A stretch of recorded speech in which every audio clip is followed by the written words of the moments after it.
Hello everyone, welcome to Magnet Brains. Myself Pratik Karn स्वागत करता हूं आपका अपने यूट्यूब चैनल मैग्नेट ब्रेन्स पर, जहां पर आपको मिलता है क्वालिटी कंटेंट, क्वालिटी एजुकेशन, वो भी बिल्कुल बाकायदा फ्री ऑफ कॉस्ट।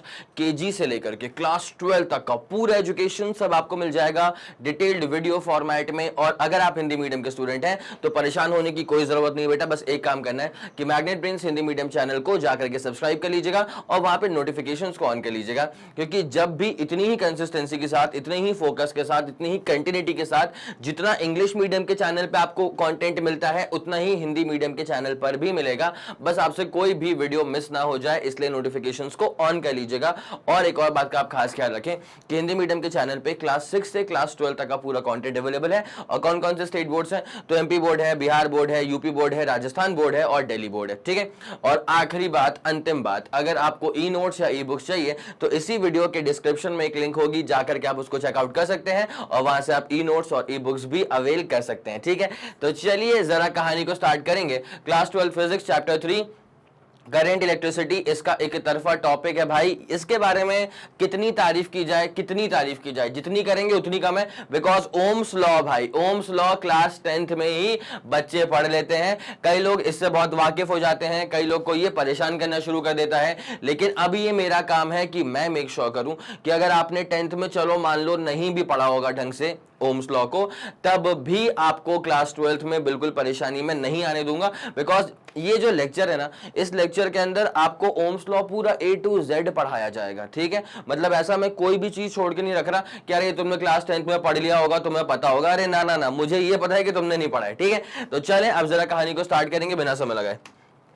आते हैं पहली बात तो उसके स्टेटमेंट के ऊपर। ठीक है, तो यहाँ पे एंट्री पे ही इसका स्टेटमेंट देकर के रखा हुआ है, लेकिन स्टेटमेंट में यूज हो रहे हैं तीन तरह की चीजें, वी, आई और आर हो रहा है यूज। क्या ठीक है, क्या क्या हो रहा है यूज बेटा? वी हो रहा है यूज, आई हो रहा है यूज और आर हो रहा है यूज। ठीक है, तो मैं आपको ना एक बार इन सब चीजों से वाकिफ करवा देता हूं।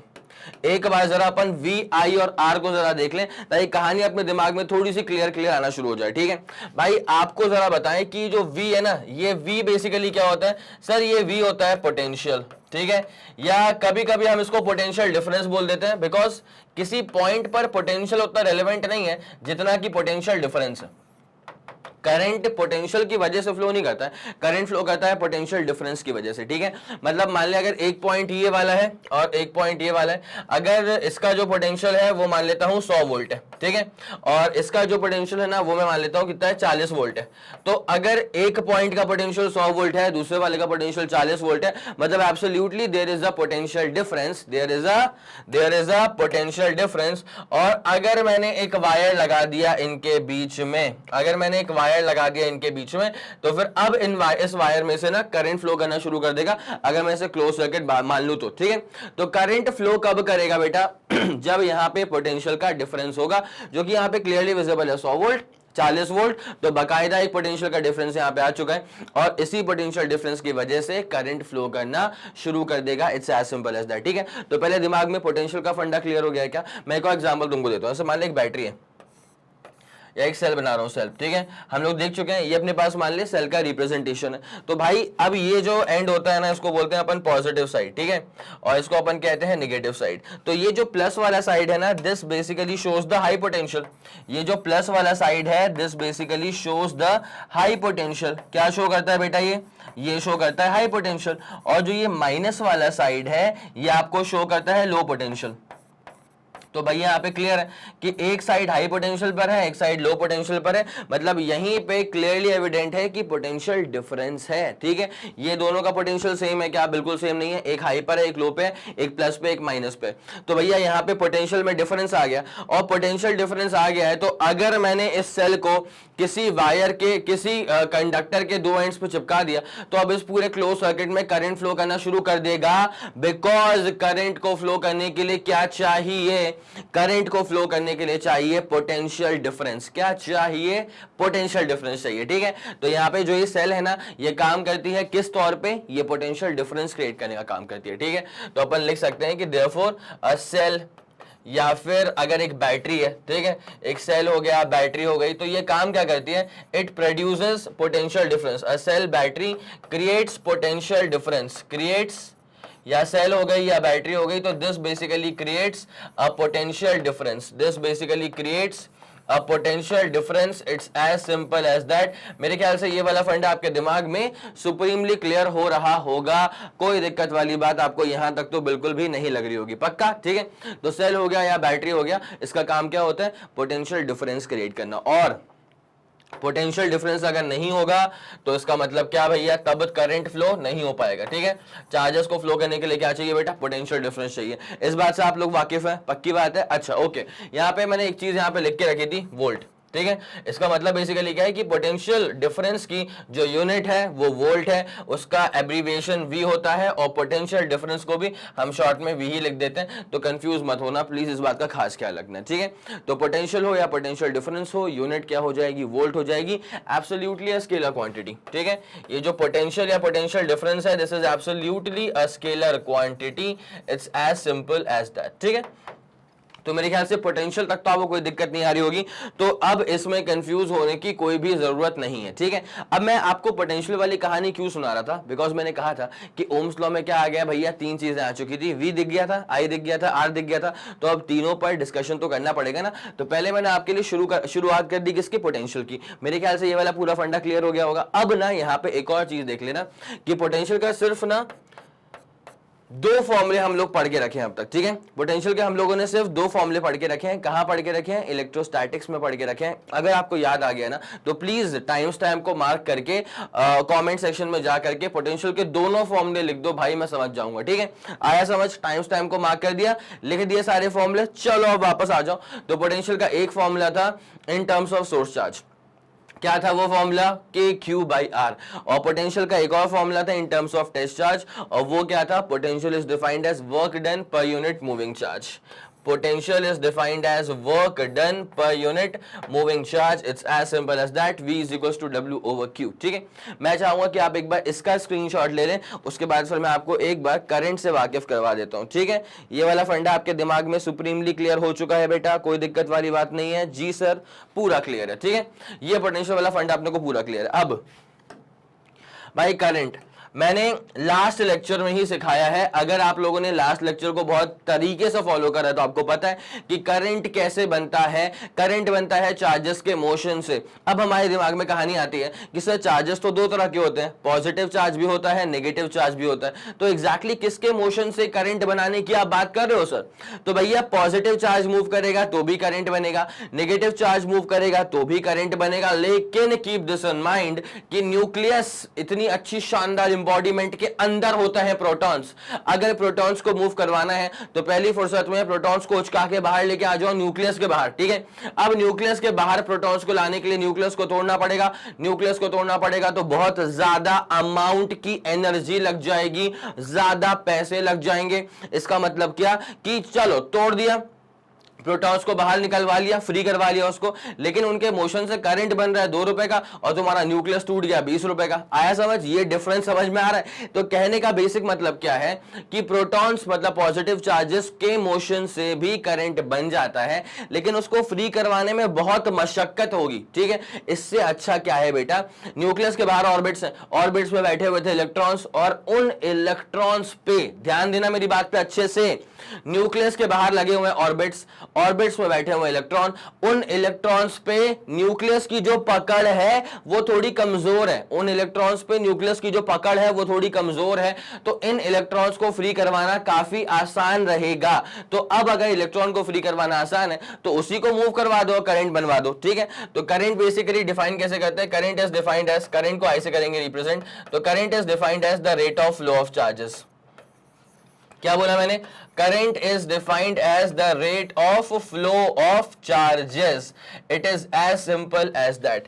भाई rate of flow of charge का मतलब देख भाई, small amount of time delta T, तो small amount of charges flow करेंगे delta Q. It's as simple as that. और मैंने इसमें एक और बात कही थी बेटा कि अगर आपने ऐसा कर दिया कि आपने अगर लिमिट लगा दी जहां पे आपने बोल दिया है कि डेल्टा टी टेंड्स टू 0, इसका मतलब समय अंतराल बहुत बहुत बहुत बहुत बहुत छोटा कर दिया। ठीक है, तो delta Q over delta T जो था ना, ये अब बड़े प्यार से कन्वर्ट हो जाएगा dq अपॉन dt में, ठीक है। तो इसका मतलब कहीं ना कहीं आप इसको देख करके ये बोल सकते हो कि current is defined as the first derivative of charge itself. क्या बोला मैंने?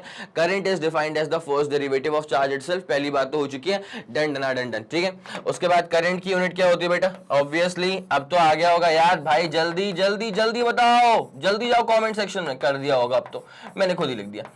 करंट की यूनिट क्या होती है? एम्पियर। और करंट जो है ना वो भी स्केलर क्वांटिटी होती है, जस्ट लाइक पोटेंशियल। करंट भी क्या होती है बेटा? स्केलर क्वांटिटी होती है, जस्ट लाइक पोटेंशियल। मेरे ख्याल से यहां तक कोई दिक्कत वाली बात नहीं है। सर्किट में करंट को हम डायरेक्शन देते तो हैं, क्या बोल रहा हूं मैं बेटा? सर्किट में हम करंट को डायरेक्शन देते तो हैं, लेकिन इसके बावजूद जो करंट है वो स्केलर क्वांटिटी क्यों होती है? बिकॉज करंट जो है वो triangle law of vector addition को फॉलो नहीं करता है, that's why current is a scalar quantity. Current से फॉलो करता है स्केलर एडिशन के लॉस को, ठीक है। तो अब जरा एक सर्किट देखा जाए बेटा, ये वायर है, ये रेजिस्टेंस बना दिया अपन ने, ठीक है। रेजिस्टेंस क्या होता है भाई साहब?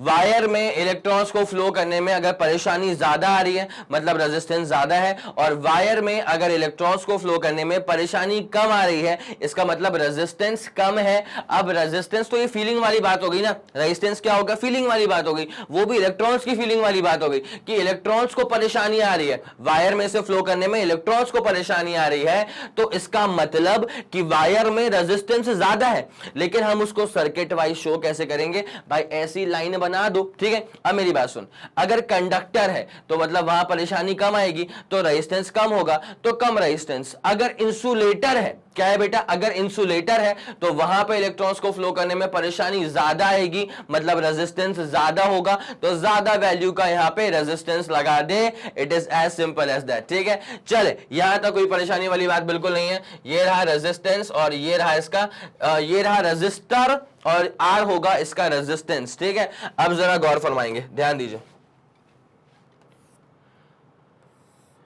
ये लगा दिया हम लोगों ने एक सेल, ठीक है। तुम्हारा मन करे बैटरी लगा दो, अपन ने तो सेल लगा दिया, ठीक है। अब देखो यहाँ पे क्या होता है भाई, करंट यहां से फ्लो करना स्टार्ट करेगा, करंट यहां से फ्लो करना स्टार्ट करेगा। तो करंट हम लेते हैं कन्वेंशनल करंट। लास्ट लेक्चर में मैं आप लोगों को बता चुका था कि what is exactly the conventional current, what is exactly the electronic current. Soon low, conventional current जो होता है वो बैटरी के प्लस से निकलता है और बैटरी के माइनस में घुस जाता है, ठीक है।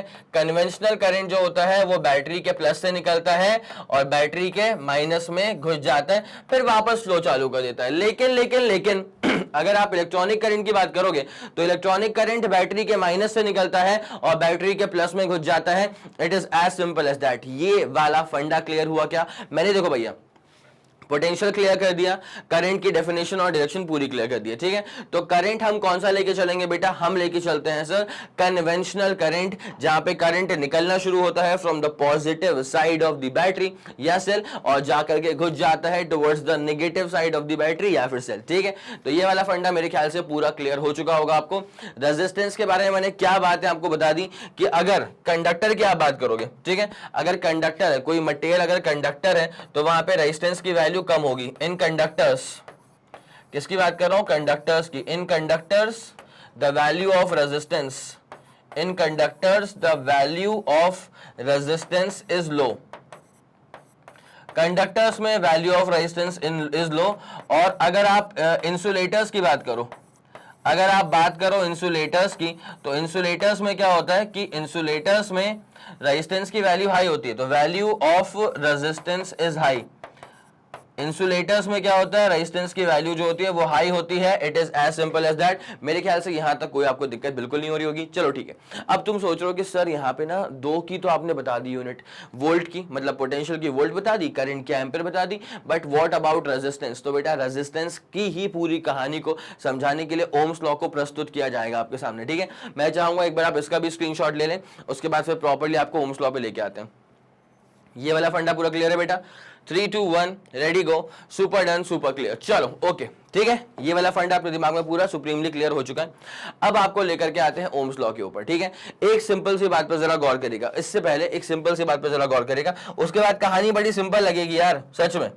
उसके बाद की कहानी बड़ी सिंपल लगेगी। जैसे मान ले मैंने बनाया एक मेरे पास मेटालिक वायर, ठीक है, मतलब कंडक्टर। मेटालिक वायर लेने के पीछे का अपना उद्देश्य क्या होता है कि आप कंडक्टर इसको बोल सकें, ठीक है।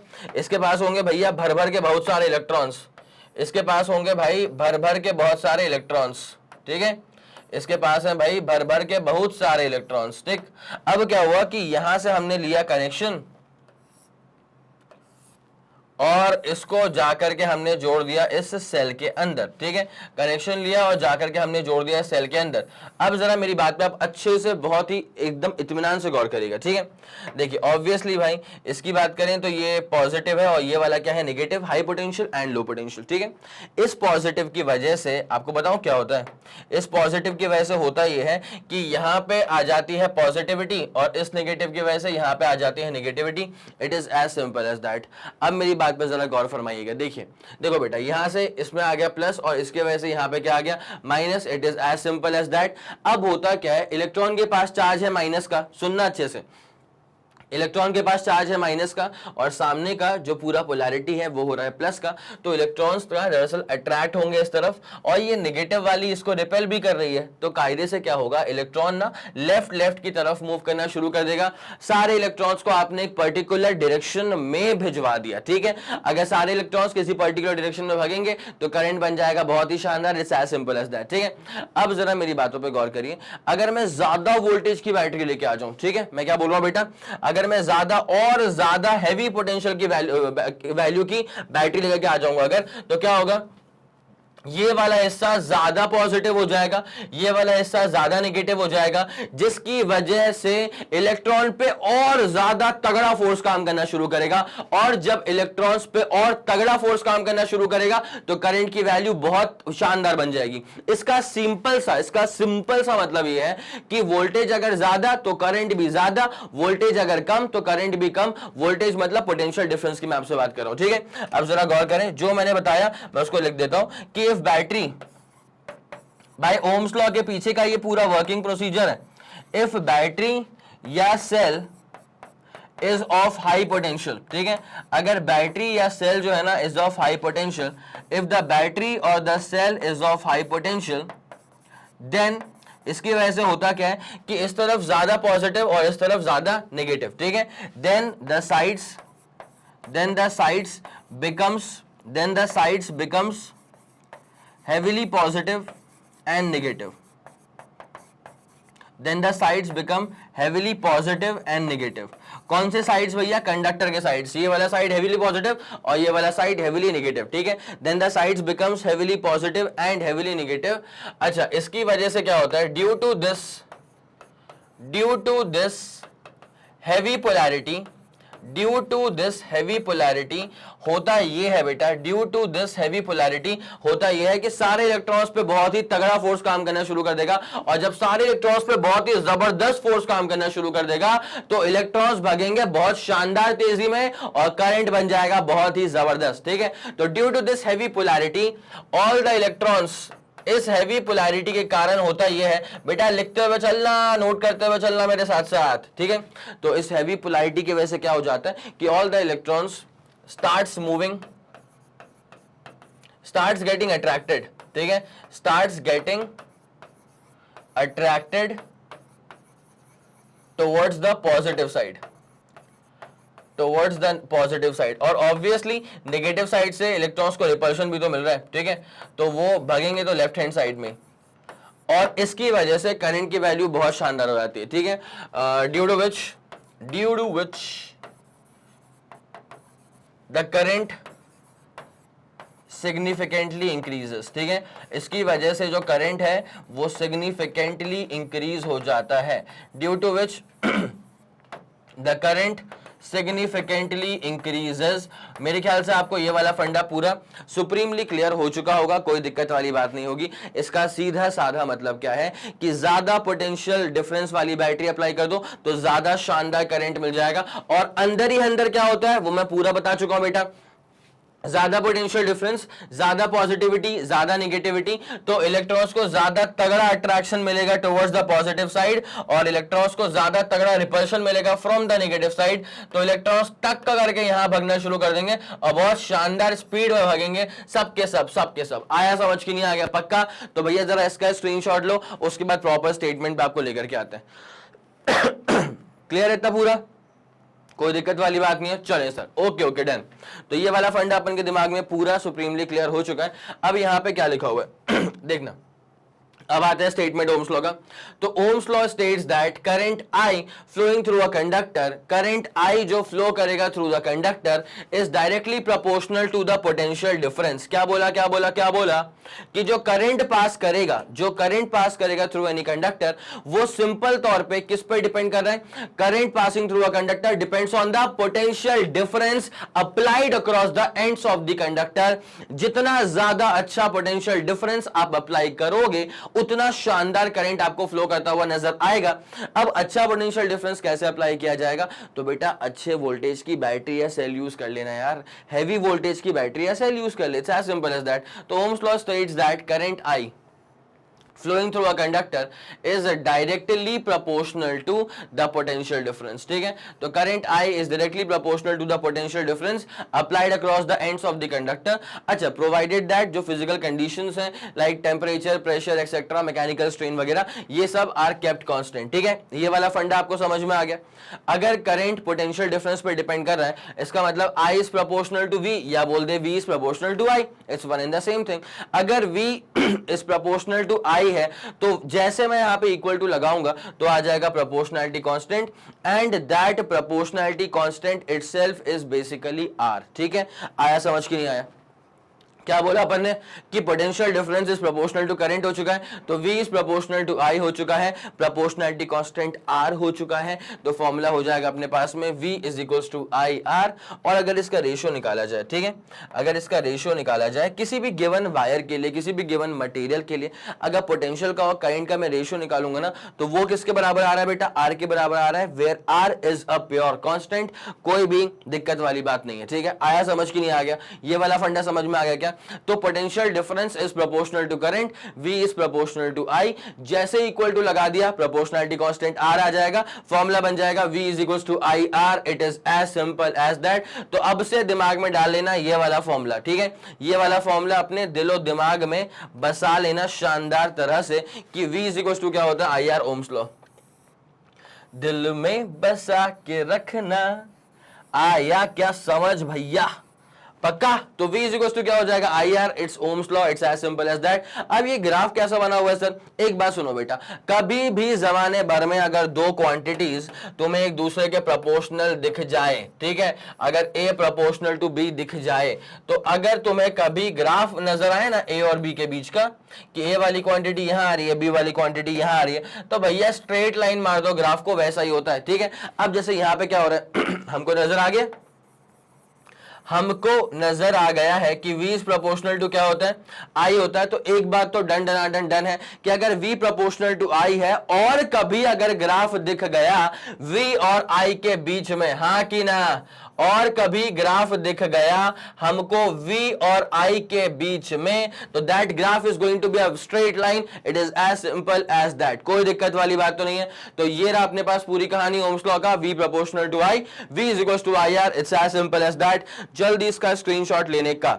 ये वाला फंडा आपके दिमाग में सुप्रीमली क्लियर हो चुका है क्या? पक्का? चले, ओके। तो V is equals to I R, तो V R is equals to V over I। अब जरा ध्यान देना, यूनिट की जरा बात कर ली जाए। किसकी बात कर ली जाए? यूनिट की जरा बात कर ली जाए, यूनिट ऑफ रेजिस्टेंस। किसकी बात कर ले बेटा?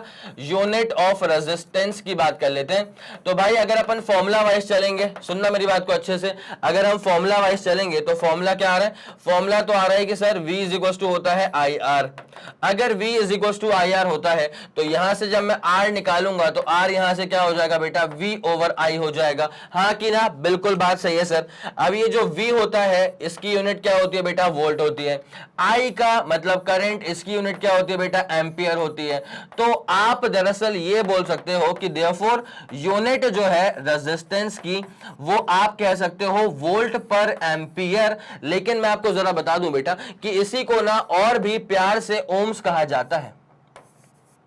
इसी को और भी प्यार से ओम्स कहा जाता है, मतलब रेजिस्टेंस की यूनिट क्या हो जाएगी, ओम हो जाएगी। और यहाँ पे आप इसका जो सिंबल देते हैं ना वो ऐसा बनाते हैं कुछ, ठीक है, चमका, कुछ चमका, याद आ रहा है क्या बेसिकली। तो ये सब चीजें याद करने वाली हैं भाई, सब याद आना चाहिए तुमको, बिकॉज 10th पास करके तुम पहुंचे हो यहां तक, ठीक है। तो V is equal to I R में आर का मतलब क्या होता है, रेजिस्टेंस।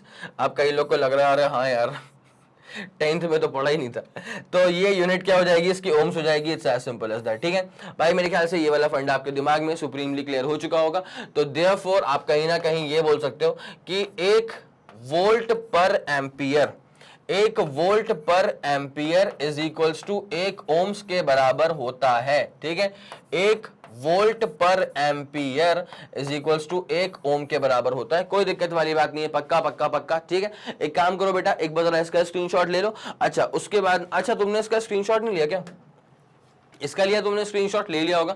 अब उसके बाद ना बेटा इसका स्क्रीनशॉट ले लो। उसके बाद तुम्हें पोटेंशियल के बारे में थोड़ी बहुत जानकारी देनी है कि यार पोटेंशियल क्या होता है। पोटेंशियल दो तरह के होते हैं, एक होता है पोटेंशियल राइज, एक होता है पोटेंशियल ड्रॉप। और इसके बारे में बताना बहुत जरूरी है, बिकॉज होता क्या है ना, जब आगे अपन सर्किट सॉल्व करेंगे ना, तो सर्किट सॉल्व करने के टाइम पे मसला कभी कभी फंस जाता है। सर कैसा मसला फंस जाता है भाई, जब अपन सर्किट सॉल्व करेंगे तो अपन पहुंच जाएंगे थोड़े से ऊपर के लेवल पे, ठीक है। अब वहां पे ना सवाल कभी कभी इतने बारीक बन जाते हैं जहां पे जिसके कॉन्सेप्ट हिले हुए हैं उससे वो सवाल नहीं हिलने वाला। ये बात आप डन है, लिख करके रखो, तो कहीं तुम ना अटक जाओ उस कंडीशन में। इसलिए तुमको बचाने के लिए मैं अभी से ही सुप्रीमली क्लियर कर देता हूं कि पोटेंशियल कौन कौन से दो तरह के होंगे, एग्जैक्टली पूरा बना करके बता दूंगा, ठीक है। आया समझ के नहीं आया, कोई दिक्कत वाली बात तो नहीं है भाई। मैं चाहता नहीं कि तुम्हारा कहीं यहां सर्किट लूज रह जाए, ठीक है। तुम्हारा सर्किट मतलब ये तुम्हारा सर्किट वाला कॉन्सेप्ट कहीं लूज ना रह जाए, ठीक है। इतनी बात क्लियर है। एक काम करो बेटा, इसका स्क्रीनशॉट लो, फिर अपन कहानी में आगे बढ़ते हैं। 3 2 1 ready go, super clear, super done, ठीक है। हो गया हो गया हो गया,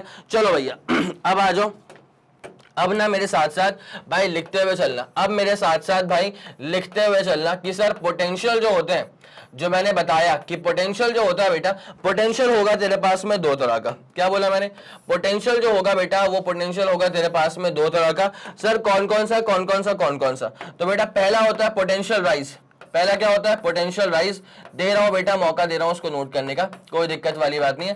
पहला होता है पोटेंशियल राइज। पोटेंशियल राइज आपको ऐसे डिवाइसेस के अक्रॉस दिखाई देता है जो डिवाइसेस एनर्जी सप्लाई करते हैं। फॉर एग्जांपल एक बैटरी, बैटरी का काम क्या होता है, बैटरी का काम होता है इलेक्ट्रिकल एनर्जी को सप्लाई करना। इसका मतलब बैटरी के अक्रॉस आपको देखने को मिलेगा पोटेंशियल राइज। और दूसरा जो मसला आता है बेटा वो आता है पोटेंशियल ड्रॉप। ऐसे डिवाइसेस जो एनर्जी कंज्यूम करते हैं उनके अक्रॉस आपको देखने को मिलता है potential drop. It's as simple as that. एक बार जरा इसका स्क्रीनशॉट ले लो, फिर पूरा स्टेप वाइज में हर एक पॉइंट को यहां पे एक्सप्लेन करूंगा। चलो भैया आया ये वाला फंडा समझ में। तो पोटेंशियल क्या होता है, दो तरह के होते हैं, एक होता है पोटेंशियल राइज और दूसरा होता है पोटेंशियल ड्रॉप। तो पोटेंशियल राइज कहां देखने को मिलता है, तो पोटेंशियल राइज वहां देखने को मिलता है ऐसे डिवाइसेस में देखने को मिलता है जो डिवाइसेस एनर्जी को सप्लाई करते हैं। एग्जांपल मैंने क्या दिया था, बैटरी या सेल, ठीक है। तो पोटेंशियल राइज भाई लिख लो उसको, बहुत लंबे समय तक काम आने वाला है, हल्की बात नहीं है, एक तरफा बात है, ठीक है। तो potential rise is observed across devices, potential rise is observed across devices which supplies energy। ऐसे डिवाइसेस जो एनर्जी सप्लाई करते हैं, ठीक है, उनमें देखने को मिलता है क्या, पोटेंशियल राइज। तो एग्जाम्पल क्या होगा इसका, एग्जाम्पल होगा बैटरी या सेल। बैटरी ले ले, सेल ले ले, जनरेटर ले ले, ठीक है, आया समझ। तो ऐसे डिवाइसेस जो कि सप्लाई करते हैं एनर्जी, वहां देखने को मिलता है पोटेंशियल राइज। और ऑब्वियसली ये पोटेंशियल ड्रॉप कहां देखने को मिलता है, potential drop is observed across devices जो एनर्जी कंज्यूम करते हैं, ठीक है, अक्रॉस डिवाइसेस विच कंज्यूम्स एनर्जी, अक्रॉस डिवाइसेस विच कंज्यूम्स एनर्जी। ऐसे डिवाइसेस जो एनर्जी कंज्यूम करते हैं वहां पे हमको पोटेंशियल ड्रॉप देखने को मिलता है। एग्जांपल के तौर पे क्या बोल सकता हूं बेटा, भाई रेजिस्टर ले ले, इंडक्टर ले ले, कैपेसिटर ले ले, डायोड ले ले, एक्सेट्रा, ठीक है। हमारा मेन कंसर्न अभी के चैप्टर में किस पर है बेटा, रेजिस्टर पर है। कैपेसिटर हम लोग पढ़ के आ चुके हैं इलेक्ट्रोस्टैटिक्स में ही। इंडक्टर हम पढ़ेंगे इलेक्ट्रोमैग्नेटिक इंडक्शन नामक चैप्टर के अंदर, ठीक है। चलें, डायोड्स हम कहां पढ़ेंगे, सेमीकंडक्टर्स में पढ़ेंगे। तो ये वाला फंडा पूरा क्लियर है बेटा। एक बार जरा इसका स्क्रीनशॉट ले लो, फिर मैं कहानी में आपको आगे लेके चलता हूं। एक बार जरा इसका स्क्रीनशॉट ले लो, फिर मैं आपको कहानी में आगे लेके चलता हूं। 3 2 1 ready go. Super clear and super done. ठीक है, यहां तक का फंडा पूरा क्लियर है बेटा? Okay, done done done done. चलो अब जरा आना बेटा, पोटेंशियल राइज समझ में आ गया, पोटेंशियल ड्रॉप समझ में आ गया। अब ना इसका एक छोटा सा एक्स्ट्रा ज्ञान लिख लेना इसको, इसकी डाल दो बेटा हेडिंग एक्स्ट्रा ज्ञान, इसकी डाल दो बेटा हेडिंग एक्स्ट्रा ज्ञान। ये एक्स्ट्रा ज्ञान मैं भी क्यों बता रहा हूं बेटा, बिकॉज ये आगे आने वाले सर्किट्स में काम आएगा, अगले लेक्चर से इसका काम शुरू हो जाएगा। अरे 1 मिनट से भी कम का समय लगता है। देखो भैया, जैसे मान लो फॉर एग्जांपल ये रेजिस्टर है, ठीक है जी सर, ये रेजिस्टर है। अब क्या है, इसका जो रेजिस्टेंस है ना, मैं मान लेता हूं फॉर एग्जांपल इसका रेजिस्टेंस गिवन है 10 ओम्स के बराबर। तुमने बोला हाँ सर ठीक है, कोई दिक्कत वाली बात नहीं है, 10 ओम तो हो ही सकता है। अब मैंने बोला कि बेटा इसमें से करंट भी पास करा, तुमने बोला अच्छा कितना करंट पास करा सर, जरा ये बताओ। तो बेटा करंट जो हमने देखा था इसमें से पास होता हुआ, वो करंट पास कर रहा है मान ले 20 एम्पियर। अपन ने बोला ठीक है, बहुत बढ़िया। अब मैं आपसे अगर ये पूछ लेता हूं कि यार मुझे इतना बताओ ना यार कि इसमें कितना पोटेंशियल होगा, तो पहली बात तो ये है कि तुम मुझसे पूछ लोगे सर एक बार ये तो बताओ कि पोटेंशियल राइज है कि पोटेंशियल ड्रॉप है। मैंने बोला बेटा रेजिस्टर है, ठीक है, मैंने क्या बोला, रेजिस्टर है। अब रेजिस्टर जो होता है वो एनर्जी कंज्यूम करता है, रेजिस्टर एनर्जी कंज्यूम करता है, फिर हीट के फॉर्म में डिसिपेट कर देगा, ठीक है। तो बेसिकली क्या है, वो कंज्यूमिंग डिवाइस है, तो वहां पे क्या होगा, पोटेंशियल ड्रॉप। रेजिस्टर के अक्रॉस क्या होता है बेटा, potential drop. It is as simple as that, कोई दिक्कत वाली बात नहीं है। तो अपन ने बोला कि ठीक है, अब अगर यहां पे पोटेंशियल ड्रॉप होता है, क्या होता है बेटा, यहां पे होता है पोटेंशियल ड्रॉप, तो सर कितना होगा पोटेंशियल ड्रॉप। तो भाई पोटेंशियल ड्रॉप निकालना है मतलब V is equal to I R. Potential drop निकालना है, इसका मतलब V इज इक्वल टू क्या हो जाएगा, I इंटू आर हो जाएगा। भाई साहब I की वैल्यू कितनी है, I की वैल्यू है 20 एम्पियर, और R की वैल्यू कितनी है, R की वैल्यू है 10। तो इसका मतलब पोटेंशियल ड्रॉप कितना हो जाएगा बेटा, 200 वोल्ट। इसका मतलब पोटेंशियल ड्रॉप कितना हो जाएगा बेटा, 200 volt. It's as simple as that. ये वाला बेसिक फंडा दिमाग में क्लियर हो रहा है। तो एक काम करो, जल्दी इसको नोट कर लो, उसके बाद फिर तुमको मैं उसके स्टेटमेंट का स्क्रीनशॉट दिलवाता हूं और फिर आगे बढ़ते हैं। हो गया, 3 2 1 ready go. Super done, super clear. Okay भैया, this is all clear for us, ठीक है। ये वाला फंडा भी हम लोग देख चुके थे, अच्छे से निपटा रहा हूं इस चीज को, स्टेटमेंट वगैरह सब क्लियर हो चुका है, ठीक है। अब यहां पे आ जाओ इलेक्ट्रिकल रेजिस्टेंस के ऊपर। पहले अपन ने किस चीज की पढ़ाई कर ली बेटा, अपन ने इसका स्टेटमेंट देख लिया। अब आ जाते हैं इलेक्ट्रिकल रेजिस्टेंस के ऊपर। है तो कुछ नहीं, ओम्स लॉ के न्यूमेरिकल स्टेटमेंट का प्रोपोर्शनैलिटी कांस्टेंट है। क्या बोला सर आपने इंग्लिश में बेटा, ओम्स लॉ के न्यूमेरिकल इक्वेशन का V प्रोपोर्शनल टू I था ना, तो तब जाकर के क्या हो गया था, जैसे इक्वल टू लगाया तो I था और उसके साथ प्रोपोर्शनैलिटी कांस्टेंट क्या आ गया, R आ गया। इसका मतलब क्या हो जाएगा, V is equal to I R में R is the proportionality constant. तो यहां पे लिखा है कि electrical resistance of a conductor is the obstruction. पहली बात इसकी ये भावनाओं वाली डेफिनेशन है, ये इसकी भावनाओं वाली डेफिनेशन है कि कंडक्टर या मतलब एक मेटालिक वायर मान ले, अगर उसमें रेजिस्टेंस ज्यादा है इसका मतलब इलेक्ट्रॉन्स को फ्लो करने में परेशानी ज्यादा हो रही है, और अगर रेजिस्टेंस कम है इसका मतलब इलेक्ट्रॉन्स को फ्लो करने में परेशानियां कम हो रही हैं। It's as simple as that. तो वही लिखा हुआ है कि electrical resistance of a conductor. अब कई लोग बोलते हैं कि सर कंडक्टर है तो रेजिस्टेंस क्यों है, आता है कि सर कंडक्टर है तो रेजिस्टेंस क्यों है। बेटा कंडक्टर मतलब क्या, एक मेटालिक वायर है। अगर मेटालिक वायर है इसका मतलब ये है कि इलेक्ट्रॉन्स आराम से फ्लो कर लेंगे, लेकिन इसका मतलब ये नहीं कि बिल्कुल भी परेशानी नहीं होगी, ठीक है भाई, थोड़ी बहुत परेशानी होती है। क्योंकि रेजिस्टेंस आता किस वजह से है, जैसे मान ले जब अपने पास 100 इलेक्ट्रॉन्स है, ठीक है, जब 100 के 100 इलेक्ट्रॉन्स मूव करना स्टार्ट करते हैं ना, तो जब वो आगे वाले रास्ते में जा रहे हैं तो क्या तुम्हें ऐसा लगता है कि उनकी एक भी टक्कर नहीं हो रही आपस में? अरे भाई बिल्कुल हो रही होगी यार। एक बार इलेक्ट्रॉन बन के सोच, जब जा रहे हैं अपन रास्ते में से, वायर के अंदर चल रहे हो बेटा, कहां जा रहे हो तुम, हाईवे पे नहीं चल रहे हो, तुम चल रहे हो वायर के अंदर। तो वायर के अंदर कुछ डस्ट पार्टिकल्स होंगे, वायर की बाउंड्री होगी, आसपास के कुछ इलेक्ट्रॉन हो सकते हैं, एक आध आइटम आपको रास्ते में मिल जाएंगे। तो भैया टक्कर होने के चांसेस तो प्रॉपर वहां पे रहते हैं। अगर एक सिनेरियो ऐसा है जहां पे 100 के 100 इलेक्ट्रॉन्स बिना टकराए निकल गए, करंट वहां होगा जबरदस्त, ठीक है। लेकिन प्रैक्टिकल कंडीशंस में क्या होता है, जब इलेक्ट्रॉन वायर के अंदर फ्लो कर रहा होता है तो आसपास ऐसी बहुत सारी चीजें होती हैं जिनसे कि टक्कर होना लाजमी है, और अगर इलेक्ट्रॉन आपस में टकरा गए इसका मतलब क्या हो गया बेटा, उसमें आ गया है रेजिस्टेंस। क्या आ गया बेटा, रेजिस्टेंस आ गया, ठीक है। तो जरा गौर करें, क्या लिखा है, resistance of a conductor is the obstruction या परेशानी posed by the conductor to the flow of electric current through it. आ गया समझ में, आ गया समझ में। तो रेजिस्टेंस क्या होती है, रेजिस्टेंस वो परेशानियां होती हैं जो इलेक्ट्रॉन्स को सहनी पड़ती हैं जब वो किसी वायर के थ्रू फ्लो कर रहे होते हैं, ठीक है। Electrical resistance R of a conductor is defined as the ratio. भाई पहली बात ही क्लियर है, V is equal to I into R हो चुका है, तो R क्या हो जाएगा बेटा, V ओवर I, ठीक है। R क्या हो जाएगा यहां से, V ओवर I। तो resistance is the ratio of potential difference V across the ends of the conductor. Obviously जो पोटेंशियल डिफरेंस है वो आप किसी कंडक्टर के अक्रॉस लगाते हो, ठीक है, using the help of the battery, to the current, ठीक है, मतलब वोल्टेज का और करंट का रेशियो है। तो R is equal to V over I। यहां तक कोई दिक्कत वाली आपको बात बिल्कुल भी नहीं लग रही होगी। अब जरा ना इसकी फीलिंग दर्शाने की यहाँ पे कोशिश की गई है। यहाँ पे क्या एक्सप्लेन करा गया बेटा, इलेक्ट्रिसिटी एक्सप्लेन की गई है। कैसे बेटा, देखो पोटेंशियल मतलब भाई तो लाती मार रहा बकायदा यार धक्का ही देता, लाती मार रहा है। तो ये जो बैटरी है जो आप सेल यूज करते हैं ना, वो क्या करता है, वो इलेक्ट्रॉन्स को एक्स्ट्रा पुश देता है कि भैया इस पर्टिकुलर डायरेक्शन में भागना शुरू करो, ठीक है। बैटरी लगा दिया या फिर सेल लगा दिया तो उससे होता क्या है कि आपने पोटेंशियल डिफरेंस क्रिएट कर दिया है और अब इलेक्ट्रॉन्स को आपने कंपेल कर दिया है कि भैया भागो तो इसी पर्टिकुलर डायरेक्शन में भागना शुरू कर देना। आया समझ के नहीं आया, पक्का ये वाला फंडा पूरा क्लियर है। अब जरा गौर करना, ये बैटरी का वोल्टेज है, तो ये जो बैटरी का वोल्टेज है ना वो भाई लात दिए जा रहा है करंट को भगाने का। कौन ट्राई कर रहा है, करंट को मूव करवाने का, चार्जेस को मूव करवाने का जिम्मेदारी किसके पास है, बैटरी के वोल्टेज के पास। ज्यादा वोल्टेज ज्यादा धक्का देगा चार्जेस को, कम वोल्टेज कम धक्का दे पाएगा चार्जेस को, ठीक है। लेकिन चार्जेस को अगर सिर्फ धक्का देकर के चार्जेस आराम से मूव कर जाते तो भैया करंट कहां से कहां पहुंच चुका होता। लेकिन नहीं बेटा,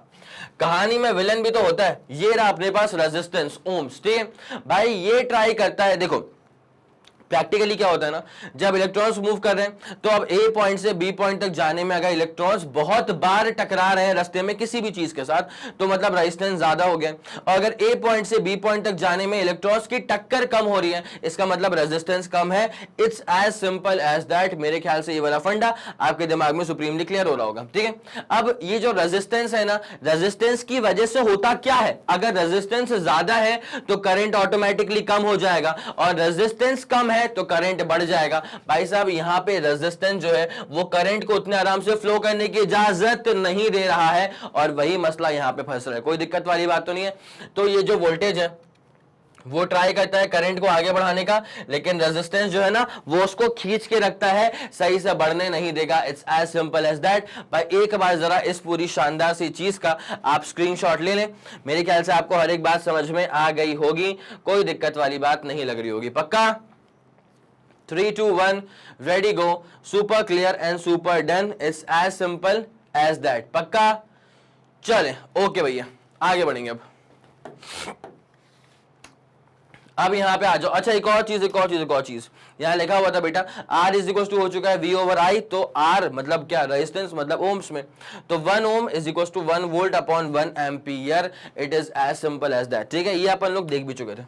चलो अब आते हैं एक ऐसी डेफिनेशन के ऊपर, मैंने लास्ट लेक्चर में भी इसका जिक्र किया हुआ था कि कई बार डेफिनेशन आपको ऐसी दिखाई देती हैं जिसमें लिखा होता है सिर्फ 1 1 1। मान ले फॉर एग्जांपल फोर्स का फॉर्मूला याद है, अरे बाप रे ये क्या हो गया, चलो अभी तो पूरी हल्दी मेहंदी हो गई इसकी। तो मैं फोर्स का फॉर्मूला याद है, फोर्स इक्वल टू क्या होता है, मास इनटू एक्सेलरेशन। तो ना इसकी डेफिनेशन ऐसे निकलती है कि 1 newton is defined as the force. सुनना मेरी बात को बहुत ही ध्यान से, बहुत ही इत्मीनान से।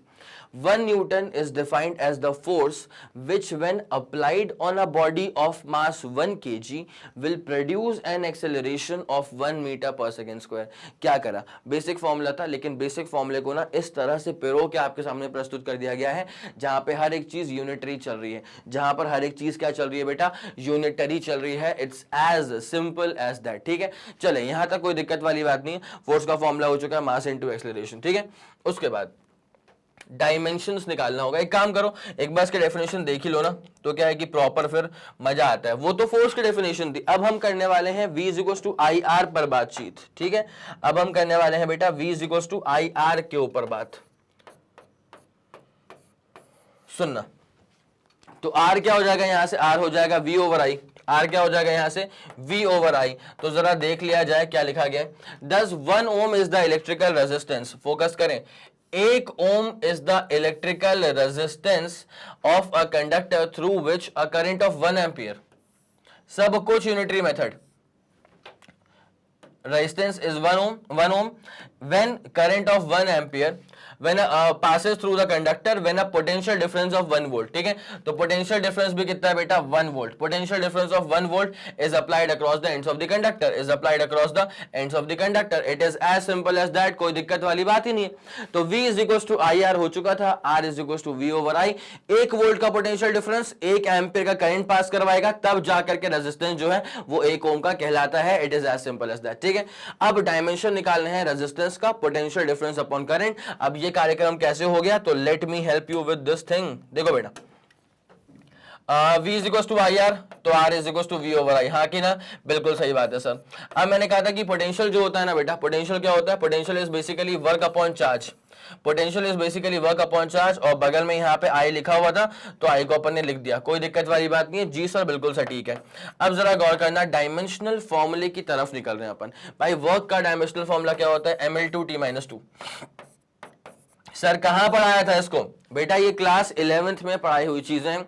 अगर आप लोगों ने नहीं लेक्चर अटेंड किए थे क्लास 11th के, तो एक काम आप कर सकते हैं कि इस साल की ना क्लास 11th की जो प्लेलिस्ट है, एक बार जरा वहां पे जाना, और प्लेलिस्ट में आपको मिल जाएगा कॉन्सेप्ट ऑफ डायमेंशनल एनालिसिस. क्या मिल जाएगा, कॉन्सेप्ट ऑफ डायमेंशनल एनालिसिस नाम का वीडियो मिल जाएगा, या सर्च कर ले. ठीक है, क्या सर्च करेंगे, dimensional analysis by Pratik sir Magnet Brains, तो वहां पे अपने पास ऑटोमेटिकली वही वीडियो खुल जाएगा जहां पे डायमेंशनल एनालिसिस कैसे करते हैं, डायमेंशनल फॉर्मूले कैसे निकालते हैं, वो सब पढ़ाया गया था. ठीक है, तो वर्क क्या होता है ml2t-2, चार्ज क्या होता है 80, चार्ज क्या होता है बेटा 80 होता है, और करंट क्या होता है बेटा, करंट मतलब सिर्फ एम्पियर होता है. तो यहां से R तुम्हारे पास में क्या हो जाएगा, m l का स्क्वायर t की पावर -3, m l का स्क्वायर t की पावर -3 a की पावर -2, m l का स्क्वायर t की पावर -3 a की पावर -2.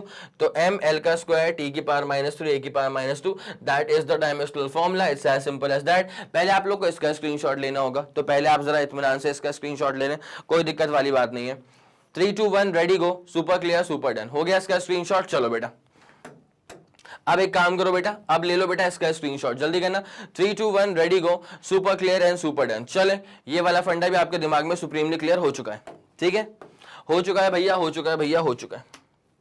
अब यहां पे लिखा हुआ है cause of resistance of a conductor. ठीक है, कि भाई किसी भी कंडक्टर के अंदर रेजिस्टेंस के आने के पीछे का रीजन क्या होता है, क्यों आता है रेजिस्टेंस. काम का तो अपने है नहीं, ऐसा लगता तो हो गया आपको कि काम का तो अपने है नहीं, पर फिर क्यों आ रहा है रेजिस्टेंस, क्या हो गया ऐसा. तो मैंने कहा था बेटा कि जब इलेक्ट्रॉन्स फ्लो करते हैं किसी भी कंडक्टर के अंदर, तो उनका जो रास्ता होता है ना, वो एकदम फूलों से सजा हुआ नहीं होता बेटा, उसमें कांटे होते हैं. कांटे होते हैं मतलब क्या, कि आसपास और भी चीजें हैं जो कि टकराएंगे तुमसे. तुम अगर इलेक्ट्रॉन हो तो जरा सोचते हुए चलना. वैसे कि अगर तुम किसी वायर के थ्रू फ्लो कर रहे हो, तो भाई आसपास भी तो बहुत तरह की चीजें हैं यार. फ्लो जो है वो इतना आसान तो होने वाला नहीं है. ये जो रास्ता है, जो डगर है, वो इतनी आसान तो होने वाली है नहीं. ए पॉइंट से बी पॉइंट तक जाना है, टक्कर होगी बीच बीच में. ठीक है, और बहुत बार टक्कर होगी. अगर ज्यादा कोलिजन्स होंगे तो फिर रेजिस्टेंस बढ़ जाएगा, करंट कम हो जाएगा.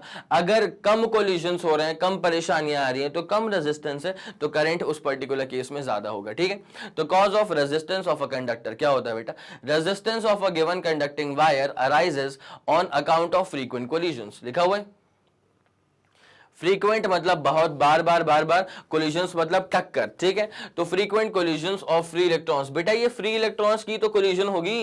किसकी होगी कोलिजन बेटा, फ्री इलेक्ट्रॉन्स की तो कोलिजन होगी, क्योंकि वही फ्री है, और जो फ्री टू मूव है वही मूव करेगा और टकराएगा आसपास की चीजों से विद द आयंस और atoms of the conductor while drifting towards the positive and. अब ये पॉजिटिव एंड की तरफ जाता है क्या भाई, बिल्कुल जाता है. याद कर, सेल को अपन ने अप्लाई कर दिया, तो सारे के सारे इलेक्ट्रॉन जो है ना, वो बैटरी के प्लस वाले साइड पे ही जाएंगे चिपकने के लिए, बिकॉज प्लस और माइनस में क्या होता है, attraction. It is as simple as that. ठीक है, मेरे ख्याल से यहां तक का फंडा पूरा क्लियर रहा होगा. ठीक है, which in turn depends upon the arrangement of atoms in the conducting material.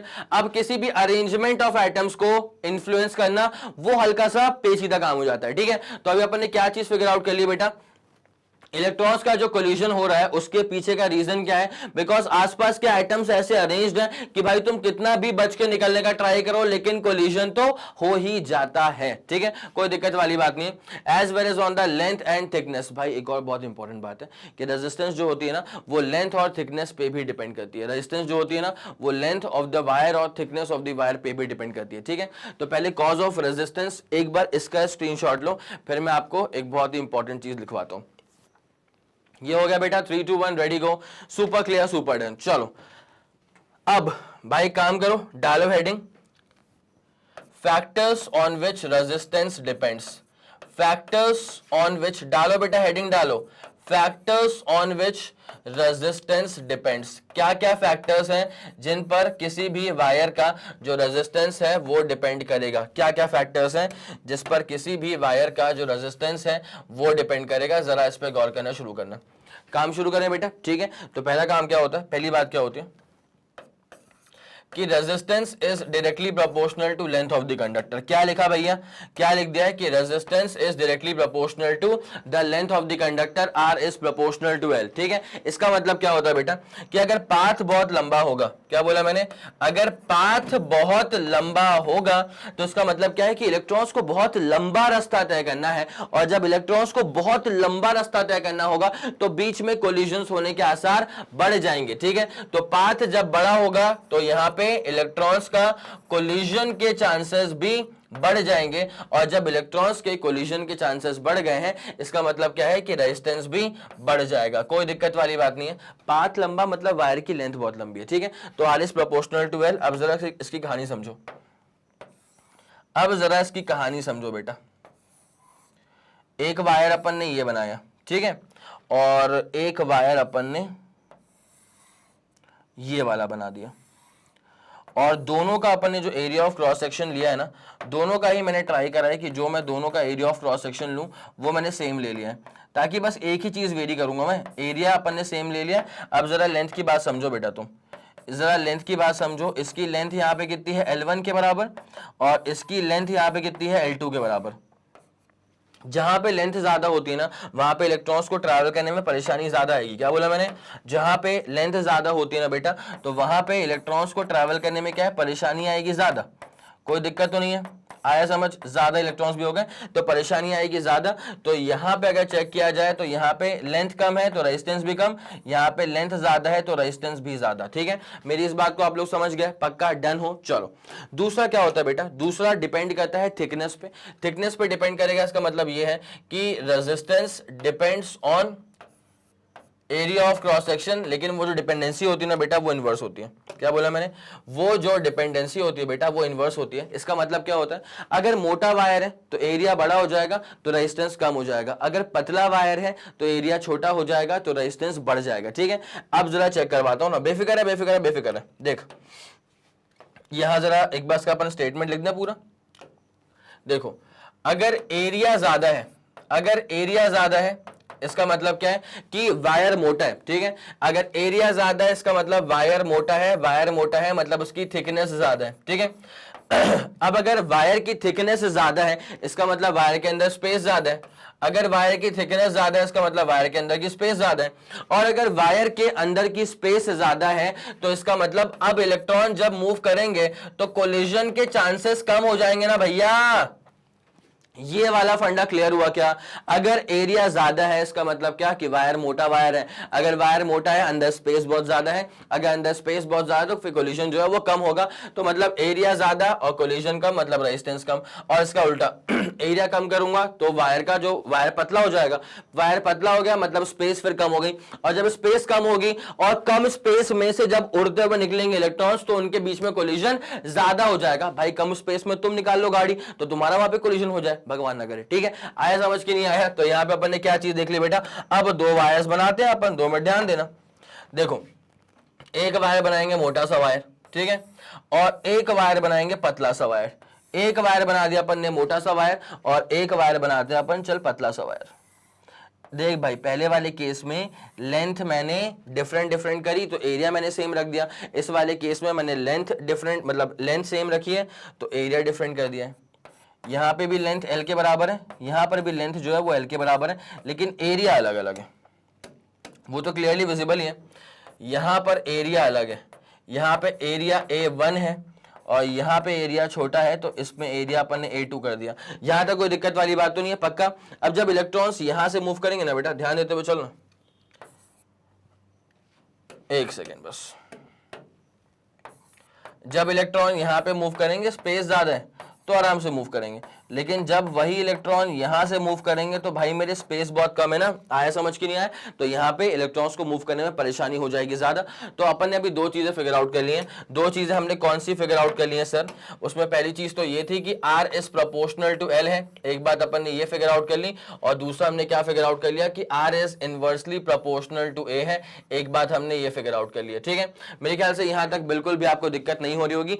एक बार जरा इसका स्क्रीनशॉट लो ना प्लीज यार। तो R proportional to L, R is inversely proportional to A, it is as simple as that. ठीक है, कोई दिक्कत वाली बात तो नहीं है, पक्का। ये वाला फंडा मेरे ख्याल से आपके दिमाग में सुप्रीमली क्लियर हो चुका होगा। अब देख क्या होता है पता है, जैसे मैं दोनों इक्वेशंस कंबाइन कर दूंगा ना, तो मेरे पास क्या बचेगा, ये अपन क्लियर करते हैं। ठीक है, जैसे मैंने कंबाइन करा दोनों इक्वेशंस, तो कंबाइनिंग भाई factors on which resistance depends आपको लिखवाना था मैं। तो जैसे मैंने कंबाइन करा फर्स्ट और सेकंड इक्वेशन को, तो भैया R was proportional to L, that was the first equation, and R was inversely proportional to A, that was the second equation। तो जैसे अपन ने इसको लिखा तो R is equals to भाई L था और A था, और यहाँ पे इंट्रोडक्शन हो जाएगा किसका, प्रोपोर्शनैलिटी कांस्टेंट का, मतलब रो का। ठीक है, यहाँ पर इंट्रोडक्शन किसका हो जाएगा, प्रोपोर्शनैलिटी कांस्टेंट का, मतलब रो का। अपने पास फॉर्मूला क्या बन जाएगा, R is equals to row L by A। और मैं आपको जरा यहाँ पे बताना चाहूंगा कि जो रो होता है वो रो क्या होता है, जरा ध्यान देंगे। This rho is called as specific resistance भी कहा जाता है इसको। क्या बोला मैंने, इस रो को स्पेसिफिक रेजिस्टेंस भी कहते हैं, या फिर कभी कभी आप इसको रेजिस्टिविटी भी कहते हो। ठीक है, स्पेसिफिक रेजिस्टेंस भी कहते हैं इसको, रेजिस्टिविटी भी कहते हैं। अब भाई स्पेसिफिक रेजिस्टेंस क्यों बोलते हैं, ठीक है, it is called as specific resistance because of a specific condition. It is called, it का मतलब रो, तो rho is called specific resistance, rho is called as specific resistance, और ये स्पेसिफिक रेजिस्टेंस कहलाता है at a very specific condition, at a very specific condition. और sir ये specific condition क्या होती है, 2 मिनट जरा ध्यान दीजिएगा। रो को अपन स्पेसिफिक रेजिस्टेंस कहते हैं because it is equal to resistance at a very specific condition of, और सर वो स्पेसिफिक रेजिस्टेंस क्या है, वो स्पेसिफिक कंडीशन क्या है, तो वो condition of unity length and area of cross section. नहीं आया क्या समझ में, बता रहा हूं। यूनिटी लेंथ एंड एरिया, भाई एरिया पूरे वायर का नहीं होता है, एरिया होता है क्रॉस सेक्शन का। क्या बोला बेटा मैंने, एरिया पूरे वायर का नहीं होता है, एरिया होता है क्रॉस सेक्शन का। जरा ध्यान देंगे, ठीक है, 2 मिनट ध्यान देना, 2 minute. R is equal to क्या हो गया था बेटा, रो L बाई A। अगर मैं बोल देता हूं कि कंडीशन मैंने इंपोज कर दी है जहां पे लेंथ और एरिया ऑफ क्रॉस सेक्शन दोनों यूनिटी हैं, अगर मैंने कंडीशन इंपोज कर दिया जहां पे लेंथ और एरिया ऑफ क्रॉस सेक्शन दोनों यूनिटी हैं, तो यहां पे क्या हो जाएगा बेटा, therefore R is equal to rho हो जाएगा, therefore rho is equal to R हो जाएगा। मतलब रेजिस्टिविटी को मैं स्पेसिफिकली रेजिस्टेंस के बराबर बोल सकता हूं, फिर से बोल रहा हूं मैं, रेजिस्टिविटी को मैं स्पेसिफिकली रेजिस्टेंस के बराबर बोल सकता हूं at a very specific condition of unity length and unity area of cross section. It is as simple as that, कोई दिक्कत वाली बात नहीं है। ठीक है, एक बार जरा इसका स्क्रीनशॉट ले लो, बस कहानी खत्म हो गई अपनी, ये वाली कहानी खत्म हो गई है। R is equal to rho L by A हो गया, पक्का पक्का पक्का। चले आगे बढ़ेंगे, ये वाला फंडा अपने दिमाग में पूरा सुप्रीमली क्लियर हो चुका है। अब जरा ध्यान देना बेटा, यूनिट क्या होती है यहां से रेजिस्टिविटी की, रेजिस्टिविटी की यहां पे यूनिट क्या होती है, जरा इस पे गौर फरमाया जाए। रेजिस्टिविटी की सर यहां पे यूनिट होती है, देखो R इज इक्वल टू क्या हो गया था बेटा, rho L by A। R is equal to क्या हो गया था बेटा, रो L बाई A। इस वाले फॉर्मूले को अब अपने दिलो दिमाग में छाप के रखना। ठीक है, ये बहुत मटेरियल पर बेस्ड फॉर्मूला है भाई। एक वायर जिसकी लेंथ L के बराबर, एक वायर जिसका area of cross section A के बराबर है, तो उस पर्टिकुलर वायर का रेजिस्टेंस क्या होगा भाई, दे दो इस वाले फॉर्मूले से, R equal to rho L by A। ठीक है, ये वाला फंडा पूरा क्लियर हो गया। अब इसकी जो यूनिट है वो क्या हो जाएगी, देखो रो हो जाएगा यहां से RA बाई L, तो यहाँ पे जब अपन यूनिट वाइज चलेंगे तो R का मतलब क्या होता है, रेजिस्टेंस, जो कि ओम्स में होता है। A का मतलब क्या होता है, एरिया, जो कि मीटर स्क्वायर में होता है। और L का मतलब क्या होता है, लेंथ, जो कि मीटर्स में होता है। तो यहाँ पे इवेंचुअली अपना जो फॉर्मूला आ जाएगा वो आ जाएगा ओम मीटर। ठीक है, रेजिस्टिविटी का जो फॉर्मूला, जो यूनिट हो जाएगी ना, वो क्या हो जाएगी बेटा, ohm metre. It's as simple as that. मेरे ख्याल से यहां तक तो कोई भी आपको परेशानी बिल्कुल भी नहीं हो रही होगी। ठीक है, अच्छा अब एक इंपॉर्टेंट बात है कि रेजिस्टिविटी किस बात पर डिपेंड करती है। तो रेजिस्टिविटी सिर्फ दो चीजों पर डिपेंड करती है, नेचर ऑफ मटेरियल पर डिपेंड करती है और डिपेंड करती है टेम्परेचर के ऊपर। कैसे होता है ऐसा, वो सब चीजें आगे आपको मैं एक्सप्लेन कर दूंगा। ठीक है, तो यहाँ पे रो जो है ना, this basically depends on, this row basically depends on nature of material. This row basically depends on nature of material. This row basically depends on nature of material and temperature. तो nature of material पे depend करता है और दूसरी सबसे खास बात क्या है बेटा, कि टेम्परेचर पे डिपेंड करता है रो की वैल्यू। ठीक है, मेरे ख्याल से यहां तक आपको बिल्कुल भी परेशानी नहीं हो रही होगी। तो जल्दी से इस पूरी कहानी का स्क्रीनशॉट ले लो, फिर अपन कहानी में आगे बढ़ते हैं। चलो भैया, तो यहां तक का फंडा पूरा सुप्रीमली क्लियर है आप लोगों के दिमाग में। तो resistivity depends on nature of material and temperature, it is as simple as that. ठीक है, चले भैया इसे जरा यहां से गायब करते हैं। ये अपन सब देख चुके हैं, यहां तक कोई दिक्कत वाली बात नहीं। अब यहां पे ना बेटा एक बहुत इंपॉर्टेंट चीज है जो कि ग्राफ से रिलेटेड है। कहां से है रिलेटेड, ग्राफ से रिलेटेड है। बेटा वो करते कैसे हैं, सवाल में ऐसा पूछ लेंगे कि विच वायर A और B has मोर रेजिस्टेंस। ठीक है, किस वायर के पास ज्यादा रेजिस्टेंस होगा, ए वाला वायर या बी वाला वायर। अब तुम बोलोगे सर ये ए वाला वायर और बी वाला वायर कहां से आ गया सर, तो मैं बोलूंगा बेटा 2 मिनट थांबा। यहां देखो बेटा, ग्राफ है। ठीक है, ग्राफ के अकॉर्डिंग यहां पूछा जाता है। ग्राफ में यहां पे मान ले वोल्टेज है और यहां मान ले करंट है, और उसके बाद जो 2 लाइन मार के रखी है, वो एक लाइन ऐसे मार के रखी है और एक लाइन ऐसे मार के रखी है। और ये वाला है वायर ए के लिए लाइन और ये वाला है वायर बी के लिए लाइन। अब पूछते हैं कि किसका रेजिस्टेंस ज्यादा होता है। तो बेटा जरा सिंपल सी बात पे गौर करते हुए चलना, यहां से अपन स्टार्ट करते हैं इसका सोल्यूशन। ठीक है, जरा गौर फरमाएंगे आप। आपने कभी सुना है स्लोप के बारे में?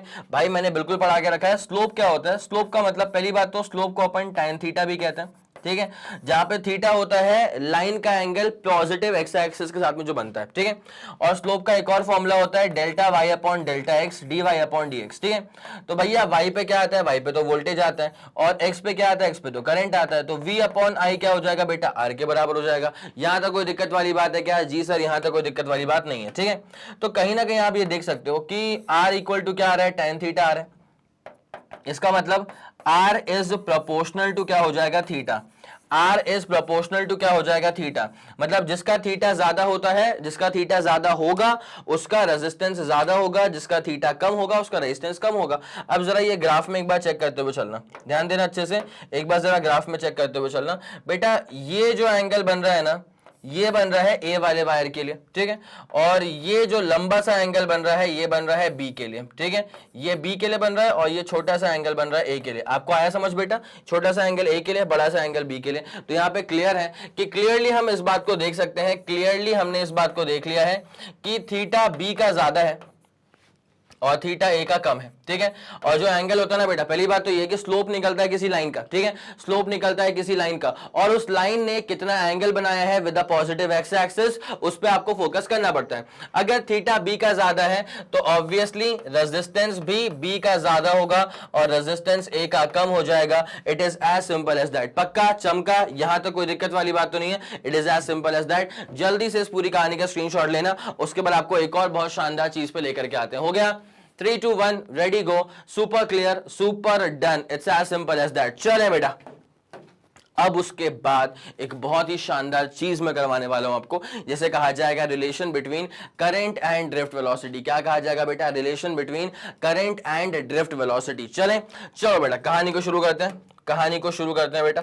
ये इसका आखिरी डेरिवेशन है, ये इसका आखिरी डेरिवेशन है, और ड्रिफ्ट वेलोसिटी मैं पिछले लेक्चर में ही कंप्लीट कर चुका हूं। ठीक है, relation of current with drift velocity, current I का रिलेशन विथ ड्रिफ्ट वेलोसिटी। तो ड्रिफ्ट वेलोसिटी का मतलब होता है v सबस्क्रिप्ट d। तो relation of current with drift velocity drift velocity का मतलब होता है v subscript d। It's as simple as that. कोई भी दिक्कत वाली बात बिल्कुल भी नहीं है, ठीक है, कोई भी दिक्कत वाली बात बिल्कुल भी नहीं है। It's as simple as that, कोई भी दिक्कत वाली बात बिल्कुल नहीं है, ठीक है। अब जरा गौर करो कैसे यहाँ पे पूरा खेल अपन खेलेंगे। तो जैसे मान ले फॉर एग्जाम्पल हमारे पास एक हमने लिया कंडक्टर, ठीक है, हमारे पास एक हमने क्या लिया बेटा, एक हमने लिया कंडक्टर, ठीक है।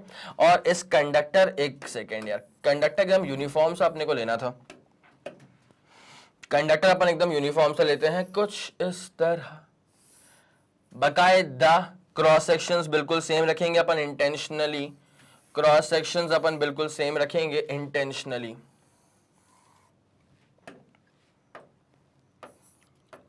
यहां पे है अपने पास इलेक्ट्रॉन्स, ठीक है। अब ये इलेक्ट्रॉन्स के बारे में खास बात अपन क्या करते हैं ना कि अपन एक वेरिएबल ले लेंगे छोटा वाला n और उसको बोलेंगे number of electrons per unit volume है। ये बैटरी कनेक्शन यहाँ पे लगा दिया अपन ने, कोई दिक्कत वाली बात नहीं है। और इस वायर की जो लेंथ है, इस वायर की लेंथ को अपन l मान लेते हैं और इस वायर का जो एरिया ऑफ क्रॉस सेक्शन है उसको अपन a मान के चल देते हैं, कोई दिक्कत वाली बात नहीं है। चलिए सर पूरा क्लियर चल रहा है। अब जरा गौर करते हुए चलना, छोटे वाले n का मतलब क्या हो जाएगा, इसका मतलब हो जाएगा कि ये नंबर ऑफ इलेक्ट्रॉन्स है। छोटे वाले n का मतलब क्या हो जाएगा, number of electrons per unit volume. क्या बोला बेटा मैंने कि ये टोटल नंबर ऑफ इलेक्ट्रॉन्स नहीं है, ये है number of electrons per unit volume, ठीक है। मतलब एक यूनिट वॉल्यूम में कितने इलेक्ट्रॉन्स आ रहे हैं, तो छोटा वाला n, ठीक है। अब जरा गौर करना, इस वायर का एरिया ऑफ क्रॉस सेक्शन कितना है a और लेंथ कितना है l, तो ये a इंटू एल क्या हो जाएगा, वॉल्यूम ऑफ कंडक्टर। ये a इंटू एल क्या हो जाएगा बेटा, वॉल्यूम ऑफ द कंडक्टर। यहां तक भी कोई दिक्कत वाली बात बिल्कुल नहीं है, ठीक है। अब जरा गौर करना, करंट को जब डिफाइन करते हैं ना, तो करंट को अपन डिफाइन करते हैं, current is defined as the rate of flow of charges, ठीक है, तो Q अपॉन T। अब जरा गौर करना बेटा, Q का मतलब क्या होता है, NE, ठीक है, Q का मतलब क्या होता है, N इंटू ई। तो टोटल नंबर ऑफ इलेक्ट्रॉन्स क्या है, कैपिटल N, और N इंटू ई अपॉन T हो जाएगा। भाई यहां पर मैं लिख दूं कि अगर छोटा वाला N होता है number of electrons per unit volume, तो बड़ा वाला N क्या हो जाएगा, बड़ा वाला N हो जाएगा टोटल नंबर ऑफ इलेक्ट्रॉन्स, ठीक है। बड़ा वाला n क्या हो जाएगा तुम्हारे पास में, टोटल नंबर ऑफ इलेक्ट्रॉन्स। मेरे ख्याल से यहां तक कोई भी परेशानी आपको बिल्कुल भी नहीं आ रही होगी। It's as simple as that. तो करंट होता है चार्ज अपॉन टाइम, चार्ज को अपन खोल देते हैं total number of electrons into charge of one electron, ठीक है। अब बेटा इस अपन छोटे वाले इस n को अपन खोलते हैं। अगर आपको निकालना है टोटल नंबर ऑफ इलेक्ट्रॉन्स, तो यूनिटरी मेथड अप्लाई कर लेना। एक पेन 5 रुपए का, 10 पेन कितने का, 50 के। तो वैसे एक यूनिट वॉल्यूम पे छोटा n नंबर ऑफ इलेक्ट्रॉन्स, तो टोटल कंडक्टर में कितने होंगे, तो number of electrons per unit volume into total volume से मल्टीप्लाई कर दे, ठीक है। ये बड़ा वाला अपन ने खोल दिया, ये आ गया E अपॉन टी, ऊपर वाला आ रहा है नाली अपॉन टी। ऊपर वाला क्या आ रहा है बेटा, नाली अपॉन टी। कोई दिक्कत नहीं है, कोई दिक्कत नहीं है। सुनो, N E A L upon T कर। भाई ये लेंथ अपॉन टाइम क्या होगा, तो लेंथ अपॉन टाइम बेसिकली क्या होती है, स्पीड होती है। और बैटरी अप्लाई करने के बाद इलेक्ट्रॉन के पास जो भी स्पीड है उसे कहा जाता है ड्रिफ्ट स्पीड, ठीक है। बैटरी अप्लाई करने के बाद इलेक्ट्रॉन्स के पास जो भी स्पीड है इसे कहा जाता है ड्रिफ्ट स्पीड। तो अपने पास फॉर्मूला क्या हो जाएगा, NEAVD। It's as simple as that. अपने पास करंट की इक्वेशन क्या आ जाएगी बेटा, I इज इक्वल्स टू बन जाएगा NEAVD। It's as simple as that. Done done done done.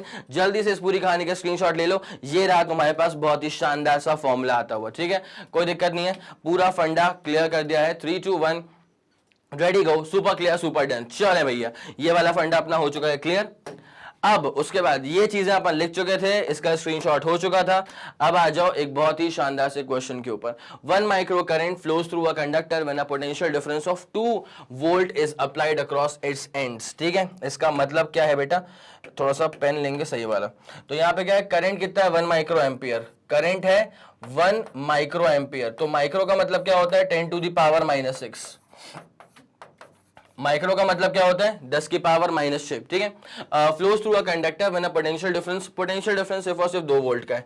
तो पोटेंशियल डिफरेंस कितने का है बेटा, पोटेंशियल डिफरेंस है सिर्फ और सिर्फ 2 वोल्ट का है, ठीक है। Then find the resistance of the conductor, ठीक है। तो रेजिस्टेंस क्या होगा वो अपने को निकालना है। भाई ओम्स लॉ ने हमको सिखाया है, ओम्स लॉ ने हमको सिखाया है कि V इज इक्वल टू होता है IR। तो अगर V is equal to IR होता है तो R यहां से क्या हो जाएगा, R हो जाएगा V ओवर I। यहां तक कोई भी परेशानी आई क्या आपको? चले ओके, बस लास्ट ही है। V कितना अपने पास 2, V कितना अपने पास 2, उसके बाद I कितना है बेटा, I था 1 माइक्रो मतलब 10 की पावर -6। इसको उचका लो तो क्या हो जाएगा 2 into 10 to the power plus का 6 ओम्स। ये रेजिस्टेंस निकाल रहे हैं तो 2 10 टू द पावर 6 ओम्स। इसको अपन 2 मेगा ओम्स भी कह सकते हैं, इसको अपन 2 मेगा ओम्स भी कह सकते हैं। गजब, एक तरफा डन हो गया बेटा, ठीक है। तो यहां पे आपको ओम्स लॉ पे हर एक चीज जो इंपॉर्टेंट थी वो बता दी गई है, ग्राफ करवा दिया, डेरिवेशन करवा दिया, हर एक इंपॉर्टेंट बारीक से बारीक और बड़ा से बड़ा कॉन्सेप्ट सब क्लियर कर दिया है which was related to Ohm's law. और ये एक सिंपल सा क्वेश्चन आपके सामने था, तो 2 मेगा ओम्स इसका आंसर आ जाएगा। बस एक ही ऑप्शन मैच करता हुआ, जल्दी इस पे आप टिक लगा लें, इसका आप स्क्रीनशॉट ले लें। हो गया 3 2 1 ready go, super clear super done. चलो बेटा ओके डन। तो this was basically Ohm's law for you. मैं उम्मीद करूंगा कि आपको हर एक पॉइंट, हर एक कंटेंट जो है वो अच्छे से समझ में आ गया होगा और इस वीडियो को देखकर आपको लगा होगा कि हाँ भैया अब ओम्स लॉ में कोई भी दिक्कत नहीं है। भले ही क्लास 10th के लेवल का सवाल पूछ लिया जाए, कोई भी कॉन्सेप्चुअल क्वेश्चन, या क्लास 12th के लेवल का कोई भी ग्राफ पर बेस्ड क्वेश्चन पूछ लिया जाए, as far as Ohm's law is concern अपना पूरा फंडा क्लियर हो चुका है। अगर आपको ऐसी फीलिंग आ रही है तो इस वीडियो पे जरा प्यार बरसाएं, इस वीडियो को जरा लाइक करें और इस वीडियो को सबसे इंपॉर्टेंट बात है शेयर करो, फैला दो अपने सारे दोस्तों में, ताकि सबको मालूम चल जाए कि मैग्नेट ब्रेन्स के चैनल पे फिजिक्स के प्लेलिस्ट में क्या क्या शानदार चीजें ऐड हो चुकी हैं और क्या जबरदस्त चीजें आप तक और भी आगे पहुंचने वाली हैं। अगर आप हिंदी मीडियम के स्टूडेंट हैं तो भाई मैंने पहले से बोल के रखा हुआ है कि बेटा इतनी ही कंसिस्टेंसी से इतने ही शानदार वीडियोस आपको हिंदी मीडियम के चैनल पर भी मिल जाते हैं। तो करना क्या है, बस जाकर के मैग्नेट ब्रेन्स हिंदी मीडियम को सब्सक्राइब कर लेना, नोटिफिकेशंस ऑन कर लेना, जब भी कोई वीडियो आएगा आप तक नोटिफिकेशन सबसे पहले पहुंच जाएगा। ठीक है, चलिए अगर आपका कोई भी फीडबैक है या सजेशन है, लगता है कि सर इसको ऐसे कर सकते हैं, इसको वैसे कर सकते हैं, तो अपना फीडबैक या सजेशन या तारीफें या जो भी है वो कॉमेंट सेक्शन को यूज करके बहुत ही प्यार भरे शब्दों में आप अपनी सारी बातें मुझ तक पहुंचा सकते हैं। अगर फीडबैक को देख के लगा कि भाई इस पे तो काम करना चाहिए तो फिर उस पे काम किया जाएगा, दैट्स अ गारंटीड थिंग। ठीक है, तो चलिए क्लास करते हैं यहीं पे खत्म। और जैसे कि आप लोग सब जानते हैं कि मैग्नेट ब्रेन्स जो प्रोवाइड करता है वो है English medium as well as Hindi medium वाली classes with entire full complete syllabus coverage, CBSE board, Delhi board, Bihar board, UP board, MP board, Rajasthan board और वैदिक मैथ्स क्रैश कोर्स और स्पोकन इंग्लिश। इसके अलावा अगर आपको कोई भी इंफॉर्मेशन चाहिए तो आप मैग्नेट ब्रेन्स के ऑफिशियल वेबसाइट पर विजिट कर सकते हैं। Thank you so much.